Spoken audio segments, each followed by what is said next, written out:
തന്റെ മൂത്ത മോളെ എങ്ങനെയെങ്കിലും ഒന്ന് ഇംപ്രസ് ചെയ്തല്ലേ പറ്റൂ. ഒന്നല്ലെങ്കിലും താൻ അവളെ എനിക്ക് കെട്ടിച്ചേരാൻ പോവല്ലേ. അവളിനി സമ്മതിക്കാതൊന്നും ഒരിക്കല്ലോ അല്ലേ?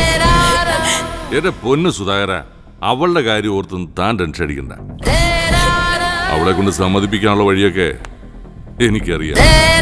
താൻ തൽക്കാലം ആ വിശ്വ ഗ്രൂപ്പിലെ പ്രകാശ് സാർ വരുമ്പോ അയാളെ എങ്ങനെ ഹാൻഡിൽ ചെയ്യണമെന്ന് മാത്രം ആലോചിച്ചാൽ മതി. അത് ഞാൻ നോക്കിക്കോളാം, താൻ ധൈര്യമായിട്ടിരിക്കും. സുധാകരൻ അവിടെ നിന്ന് പോയതും കരഞ്ഞുകൊണ്ട് നീലിമ ഓടിക്കയറി അങ്ങോട്ടേക്ക് വന്നതും ഒരേ സമയത്തായിരുന്നു.